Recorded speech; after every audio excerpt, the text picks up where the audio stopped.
ہمارے موقع پر کچھ اعتراضات ہیں، وہ اعتراضات آپ سن لیں۔ میں وہ اعتراض بیان کرتا ہوں کہ جو اعتراضات چل رہے ہیں، جن اعتراضات کا آپ کو سامنا کرنے پڑے گا اور پھر جواب کے لیے آپ کو الجھن نہ ہو۔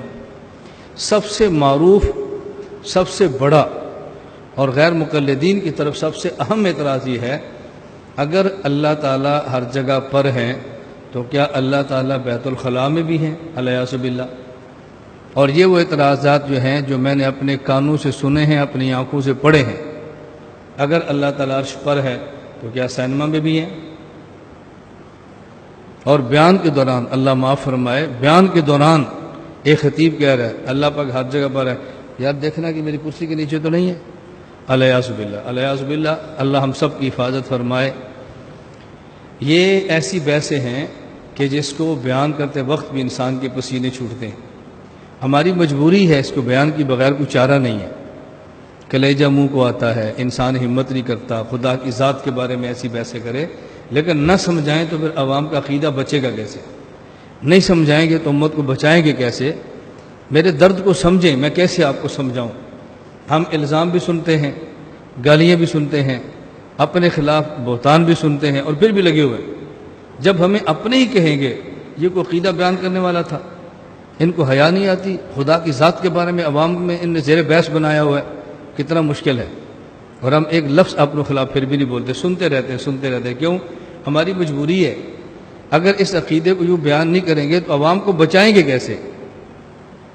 بند کمرے میں بیٹھ جانے سے عوام نہیں بچتی، عوام کے در در پہ جا کر بچانا یہ ترتیب نبوت ہے، یہ ترتیب نبوت ہے۔ میں کیسے سمجھاؤں آپ کو؟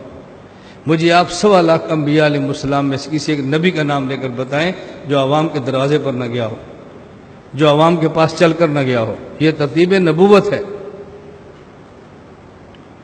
بہت ساری باتیں میں نے کل بھی کہا تھا، میں نہیں کہہ پاتا کہ آپ کا ہاضمہ بہت کمزور ہے، آپ نے کہہ کر دینی اور اس کی بو پورے کراچی میں پھیلنی ہے، آپ سنبھال نہیں پاؤ گے اس کو۔ میرے ساتھ ہوتا ہے ایسے، بس اوقات میں چھوٹی سی بات کروں تو مجھے یہاں سے خطوط جاتے ہیں، کہیں گے تو میں کل آپ کو یہاں کا کچھ خط میں ساتھ لایا ہوں، میں آپ کو پڑھ کے سناؤں گا۔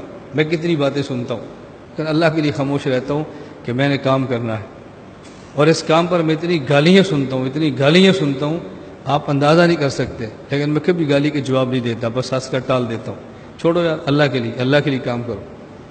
میں کبھی تخصص کے درمیان میسج طلبا سنا یہ میسج پڑھا اور آپ اس میسج کو برداشت کر سکتے ہو؟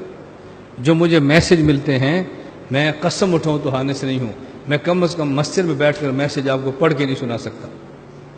کوئی خلوت میں کہے تو میں آپ کو 1-2 میسج سنا دوں گا، آپ سننا میں کتنی گالیاں سنتا ہوں، لیکن میں الحمدللہ ثم الحمدللہ چونکہ اللہ کے لیے کام کرتا ہوں، مجھے ان گالیوں کی پرواہ نہیں ہے۔ یہ نبوت کا طرز ہے، گالیاں سنو، بکواس سنو، الزامات سنو، مخالفتیں سنو، اور اپنے کام سے کام رکھو اور مخالفین کو یوں جواب دے کر اپنی زندگی ضائع نہ کرو۔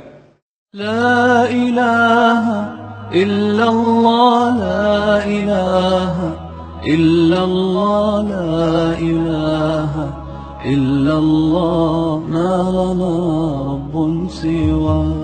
لا الہ الا اللہ، لا الہ